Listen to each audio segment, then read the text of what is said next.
We're going to start out with Faye invocation. Okay. Okay. That's our little microphone. Well, those guys Okay, only hear. got it. Shall we bow our heads?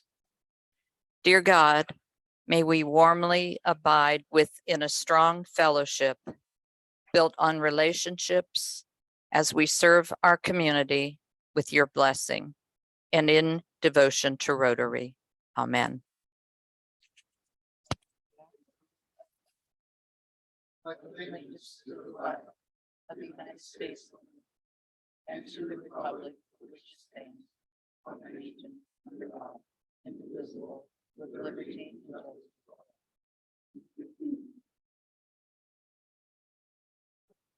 all.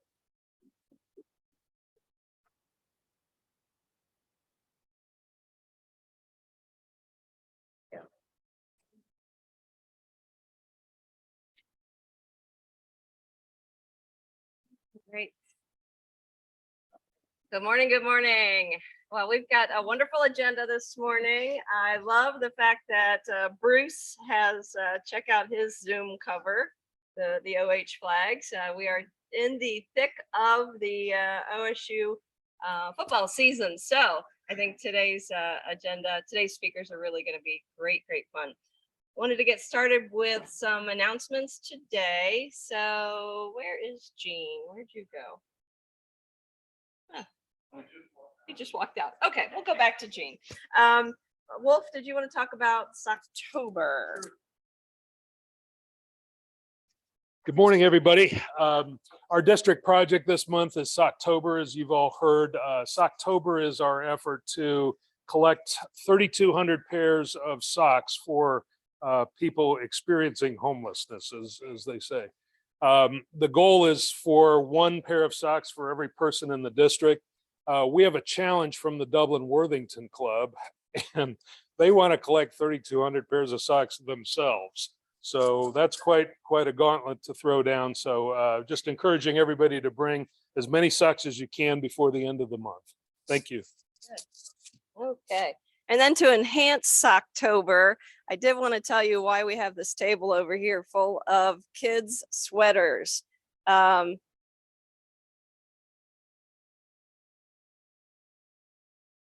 have this leftover inventory of Buckeye little kids' sweaters. And so I wanted to show the folks on Zoom and in the audience. Aren't those cute? It's a story. My sister, my brother-in-law's in the Army, and my sister they were stationed in Armenia several years ago. And over there, she had some time on her hands, and she decided that she could have these made. And so then my brother, this is my sister who had these made in Armenia, shipped them over here, and my brother went and sold them at little boutiques everywhere. And he not only did the scarlet and gray, I'm ashamed to say he might have done maize and blue. He also did purple and white and all the other Big Tens. But anyway, after a while, they just decided to fold up shop. And so she gave me all these leftovers. They're really cute. And I just thought for $15, you buy any piece you want over there. There's other things. There's some boy sweater vests and there's other really cute stuff. But whatever we collect, $15 a piece, we'll go ahead and buy socks for Socktober. So I will continue to bring this stuff here for the next couple weeks, and please take a look at it. We can invoice you or just bring cash, donate. Oh, donate, do whatever you'd like. So, does that work? Okay, perfect.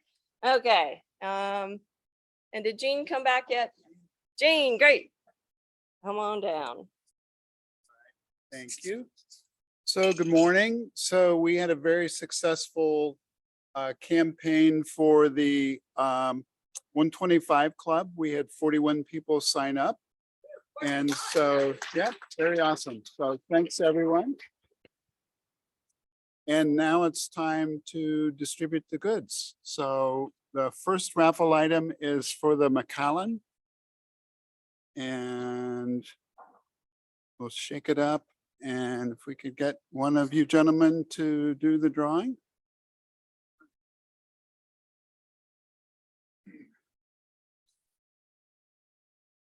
Claudia Trusty, thank you.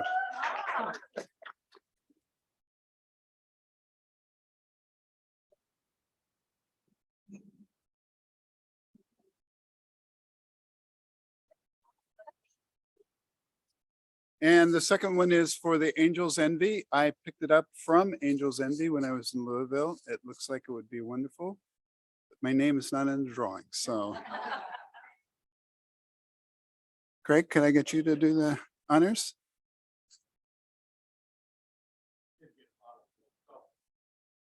Actually, I didn't.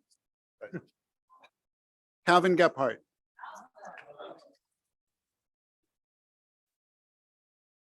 And then if you requested a bottle of vodka, we have those out at the registration table.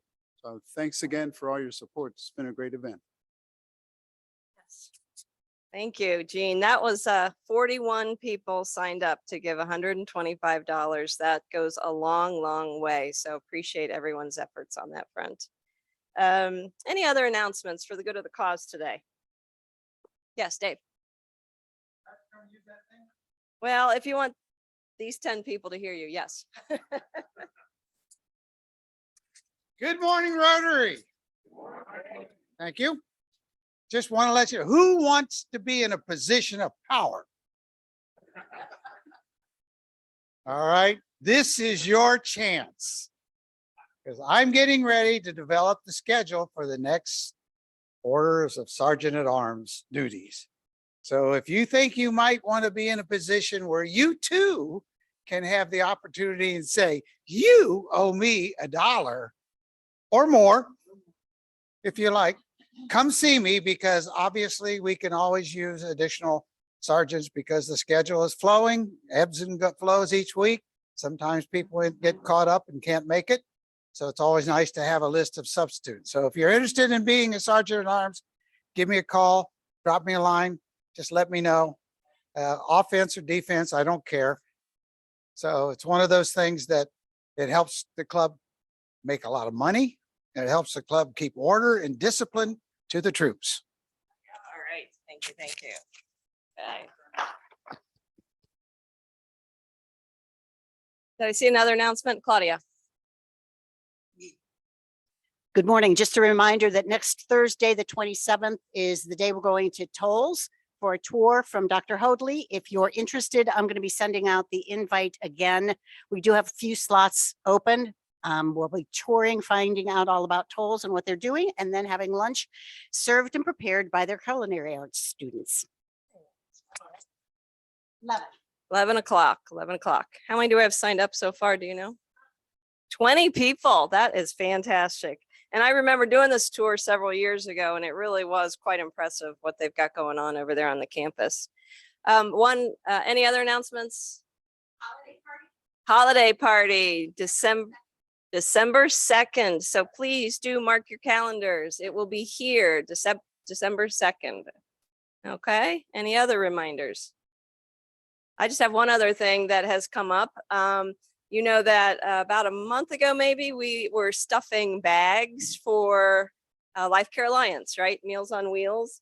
And they did have a meal route open up here in Dublin and wanted to know if we wanted to sponsor this meal route. What this means is we would just need one person every Wednesday to take on this route delivery. It's a 1-hour commitment. You go to, I can't remember the name of the church, but it's a church here in Dublin to pick up frozen food, and you go deliver it to 6 households. It takes maybe about an hour. And so we were hoping that maybe we could have somebody coordinate that schedule, but also certainly cover it, because you know what?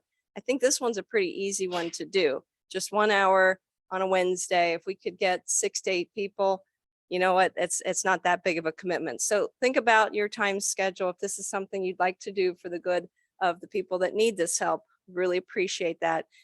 Please catch up with Bonnie, and she'll be kind of coordinating who will run that, and then how you get all situated for it. But I will tell you, I did this Labor Day weekend.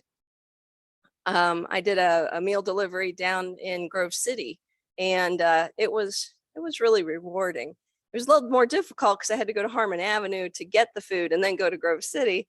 and then go home. So that took a little bit longer. I think this is going to be pretty convenient and easy, and definitely a way to make something good happen. So, all right, with that, Cap Clegg, are you ready for Sergeant at Arms?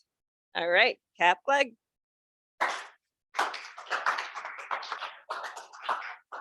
And you get to hold this lovely microphone.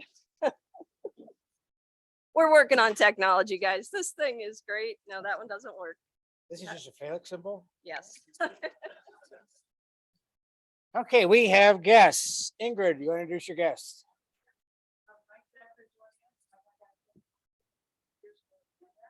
He's now off in the cybersecurity technology phase of the.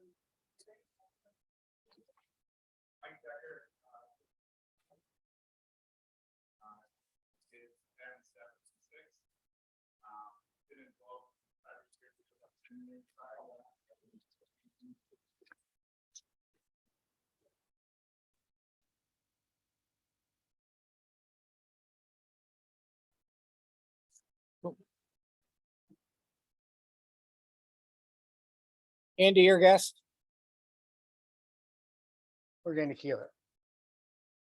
He's on the phone. Is he talking to his guest? Joe, you want to introduce yourself?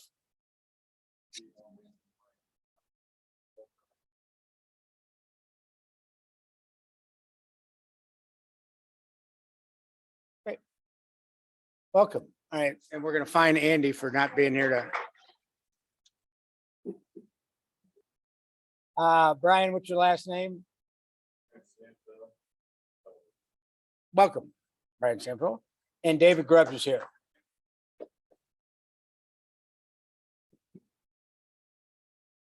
Okay, so most people that are on my list aren't here today. They must have been warned that I was going to find them.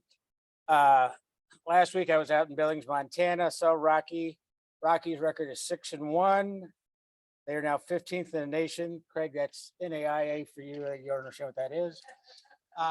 So if your alma mater is not better than 6-1, you've got more than one loss. Where's John Shaner, my collection for Jeff? If your alma mater has 2 or more losses, it's $1.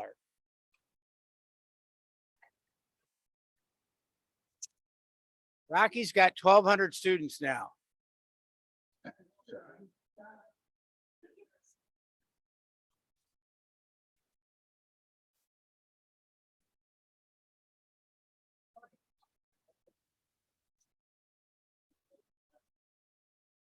All right.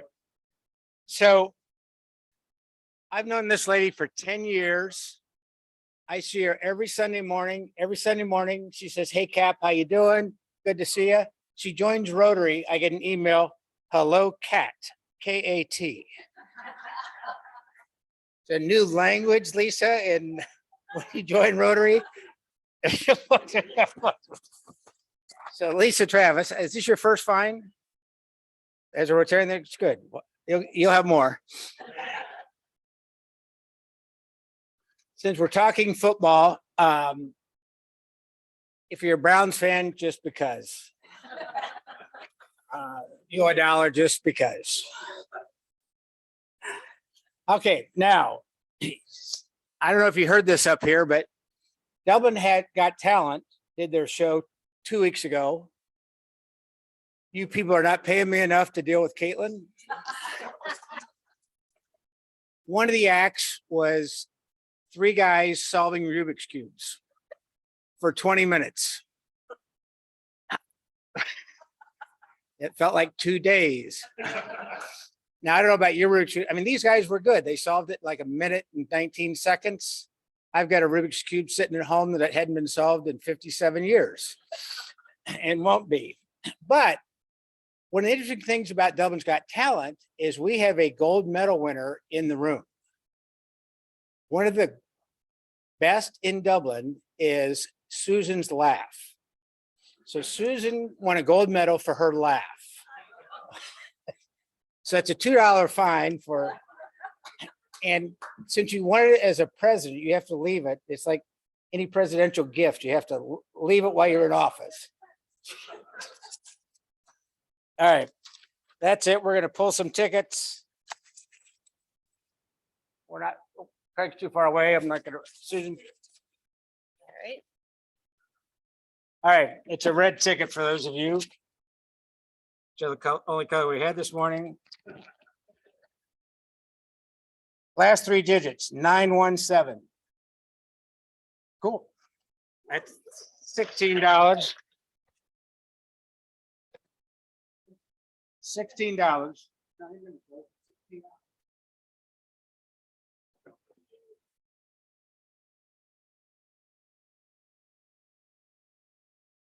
For a chance at the $403. 910. Sharon Zimmer.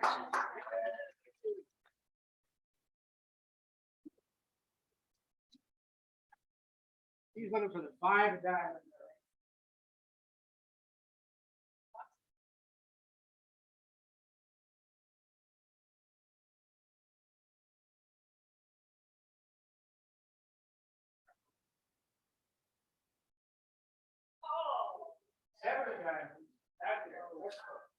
All right, all yours. All right, thank you. Ah, all right. So now we get to have some fun with some speakers. Ash has made his presence today. It's so good to see you again, Ash. It really is. Thank you for introducing our speakers today.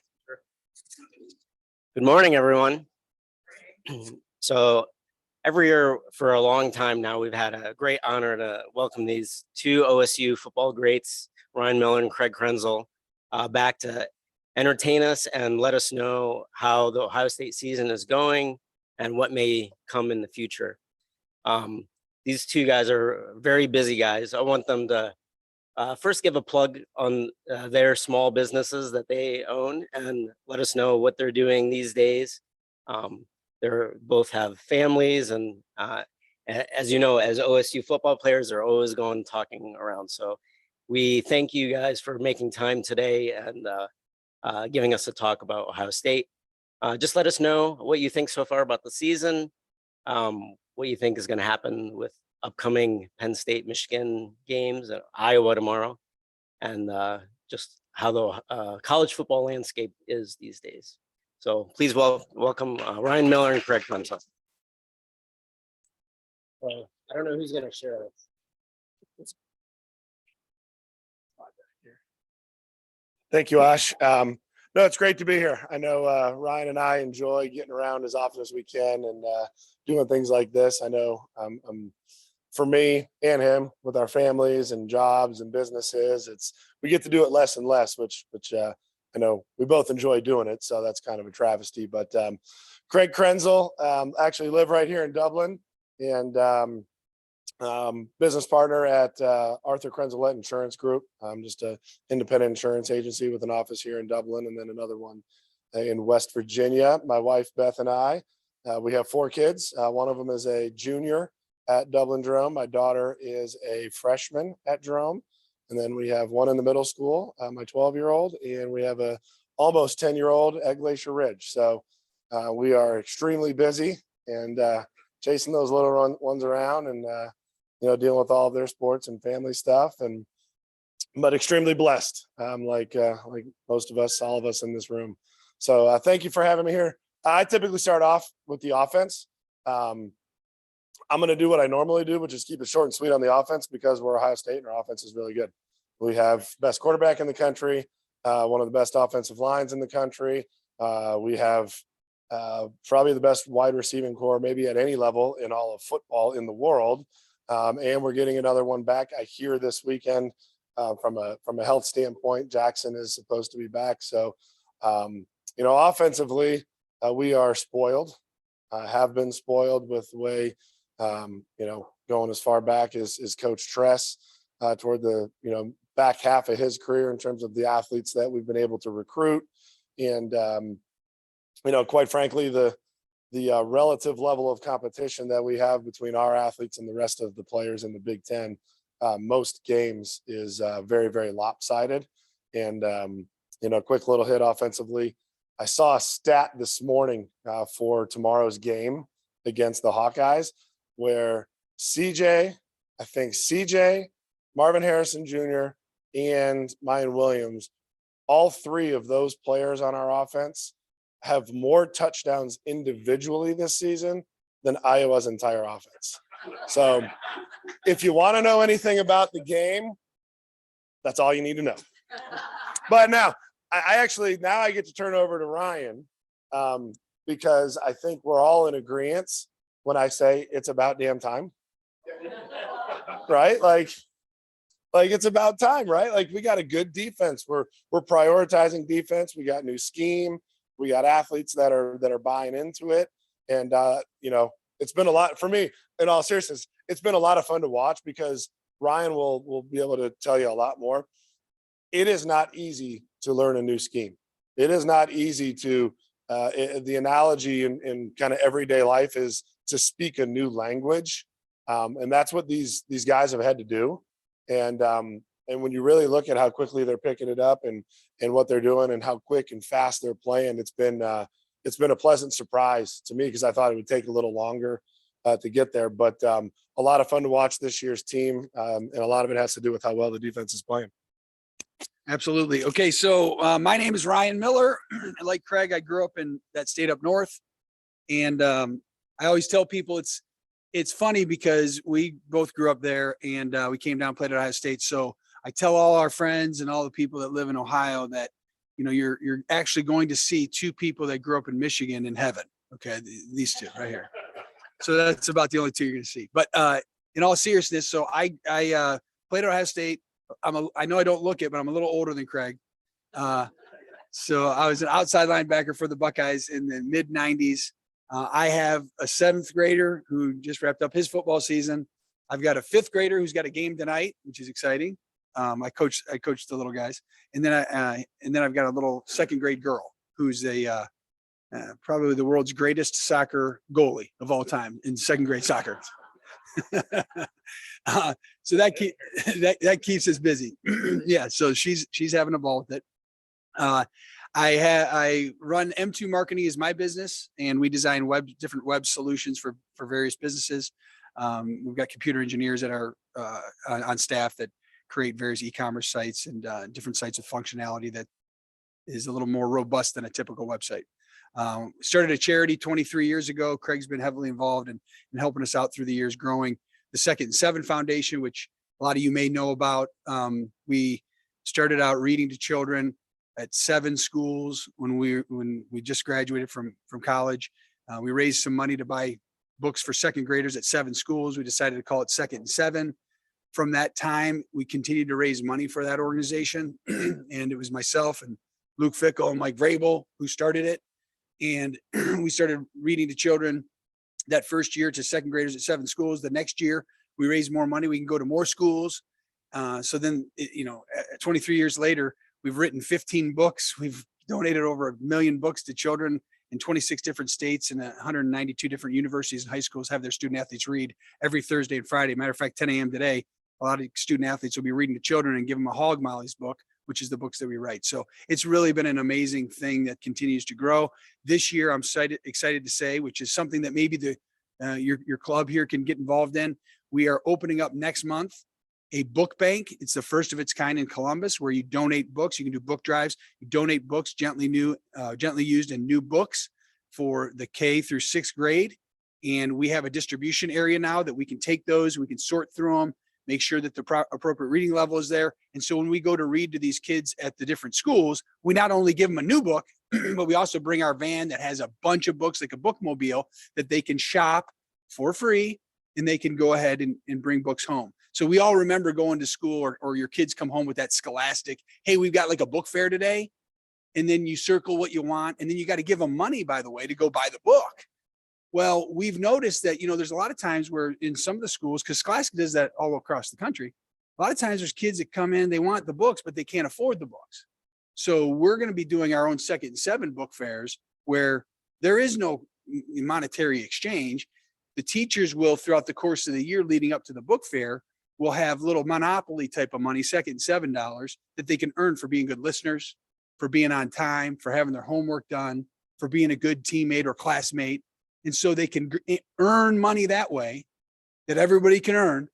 And then they can shop at the Second 7 bookstore in their school for these books. So that's brand new, hot off the presses. You guys are the first to hear that one. That's kind of cool. Enough about me, Craig. Let's talk about you. What do you think about me? No.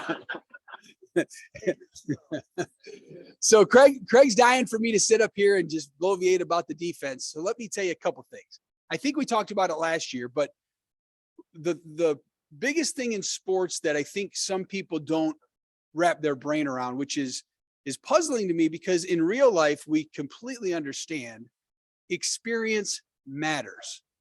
Going through and actually executing your daily activity, whether it's your job, whether it's parenting, whether it's whatever it is, you're better the second year or the second go around than you are the first time. Like if I were to go buy something from IKEA and put it together, this has happened to me a lot. I'm always like, gosh, dang it. I put it together. I finally put it together and I think to myself, boy, I can't wait to put the next one together because I know what I'm doing now. But I don't have a next one to put together because I just bought one coffee table or whatever it is. For football, it's very similar. When you get to college and you start to play, the first time you play on the field, you're okay, but you're a lot better your next year. So a lot of our defensive players are, by virtue of their experience last year, are going to be better. That's number one. Number two, our defensive scheme, like Craig said, less is more, so guys can play faster. They had to pick up a whole new scheme. So he's right. It is a brand new language, and that's extremely difficult. However, the coaches are smart enough to understand that a lot of the things that they're saying, the terminology may be different, but the schemes are relatively similar, if not the same. So there's only 11 guys on defense for the last 100 years. There's only 11 guys on offense for the last 100 years. There's only so many different ways that you could build a wall defensively. The way that we're playing right now, as far as playing fast, it seems to me we have a lot more confidence. And that's what we were lacking last year, was a little bit of indecision. Sometimes guys looked slower than they were. It's funny to me to hear people talk about how great our linebackers are playing this year, when last year they wanted to burn them at the stake, and I can remember through the years, this is no different than, a first year quarterback is going to make some mistakes. Second year quarterback is going to probably look a little bit better. And then that third year quarterback is going to look really good, and so on and so forth. But I do think we've benefited from making real mistakes last year. And now the guys this year, I remember Michigan's team last year, they came in and they had a really good defense, and they played well and they beat us. The year before, their defense wasn't very good, but they all came back, and, you make a bunch of mistakes and then you learn what you need to correct real time. And it's funny how it works, but if you make a mistake in practice, yeah, it hurts. The coach yells at you, but it's not the same as making a mistake in the shoe in front of 100,000 people. And then you go back and watch the film. You don't make that mistake again, because number one, you're not playing anymore. But number two, you got your parents that are embarrassed for you. You got your girlfriend that hates you now. It's terrible. So last year was miserable for our defense to hear everything that they heard in our community and beyond. And so for them to have the kind of success they're having is really exciting. Now, I will caution you, the kind of guys and the kind of teams that we've been playing aren't necessarily the kinds of teams that are going to light up a scoreboard against, an adequate defense. So we haven't really been challenged yet. The key is going to be when we are challenged. And I'm looking at our schedule. I don't think, like Craig just said, I don't think we're going to get challenged tomorrow. And I'm not making fun of Iowa at all. I think Iowa is an awesome program. It's a great place to go to school. Through the years, they've produced really, really good tight ends. They've got some good things going offensively on the offensive line.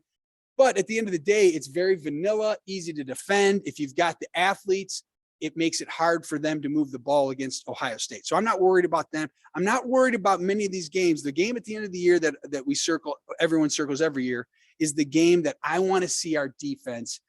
Can we step up and be physical the way we know we should play in that game? Because that team is built to run the football. They're kind of like the 2022 version of a good old fashioned Wisconsin team in terms of the ability to run the ball and be physical. I think they rushed for over 400 yards last game. So I know we got Iowa this week, but I know we're practicing one period a day for that game at the end of the season. And that's the game that I want to see our defense fly around and be physical and tough, understand our gap integrity, which means if you look at a line of scrimmage, you have your center on both sides of the ball, that's an A gap, and then further out to the B gap and then the C gap. We need to understand how for our fits in the run game, all of our guys up front, our defensive line and our linebackers, they have to understand where their responsibilities are. Once they understand that and they play fast, it looks really, we got a lot of really good athletes. I know Greg always talks about the offensive guys, and we really are probably the best I've ever seen in offense. The wide receiver core is ridiculous. But we do have some really, really good talented players on defense that can run around and get to the ball quickly. Now, when you get there, you got to get the guys down. So I don't think we've got anything to worry about this week. If it was me coaching over there, I would definitely be putting in some sets for the end of the year, putting in some more defensive, adding more to our defensive package that I'm not going to show tomorrow, but I'm going to practice so that we could go ahead and run it down the road. I do think Ohio State is as good as, we say this every year, but this year is a little different because the quarterback's now got a year under his belt. The wide receivers are very talented. The defense is now starting to click. Special teams is playing really well. So they've got the entire package. It's the first time in a long time that I feel there's a air of confidence, even within the coaching staff, that they should be able to get to the playoffs and make it to the national championship game, if not win that national championship game. I think Vegas even put Ohio State as the odds-on favorite now to win the whole thing. Everyone knows that Ohio State is the favorite. That's the good news. The bad news is if you have a little small mess up, we're all going to be upset about it, right? So I guess we just have to wait and see. It should be very, very, very exciting as we get into these late games in November and then face off against whoever we're going to face off in the playoffs. I have every reason to believe that last game in November against the team up north is going to be a tough, hard-fought, old school kind of a game that we just have too many horses to go ahead and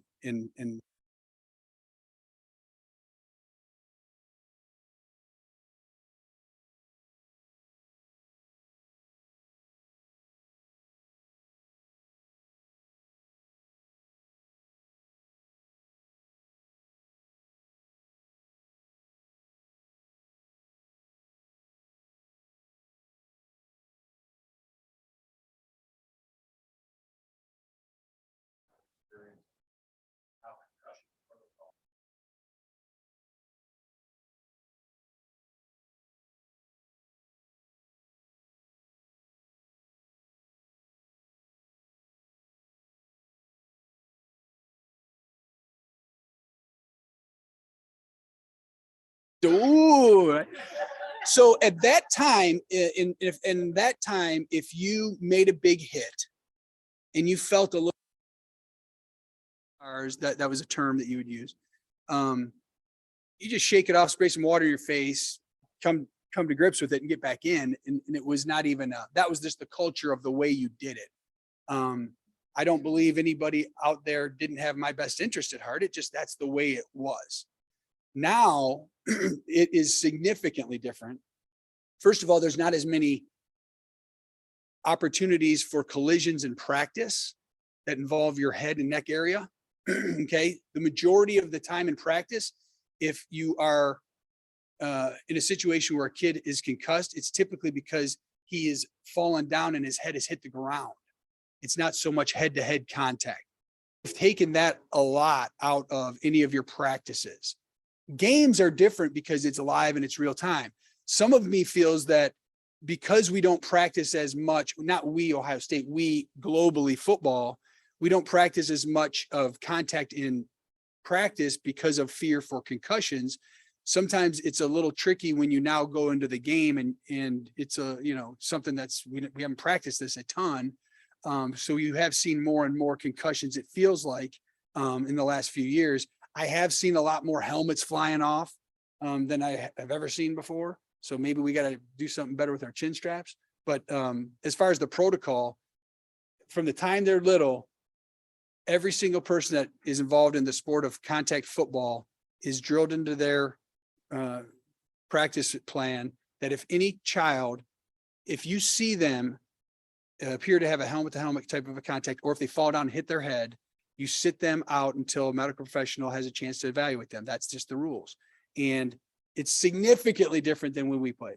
I know when I played, because nowadays, if you come home and you say, I got a headache, that's it. That's it. You're not playing. I mean, and everybody's okay with it. No more of these coaches like, hey, don't worry about it. Here, take an Advil. You know, you're not doing that. The days of taping an aspirin on it are over. Well, Craig clearly has, because he's a maniac. He's a mess.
a human as they are now.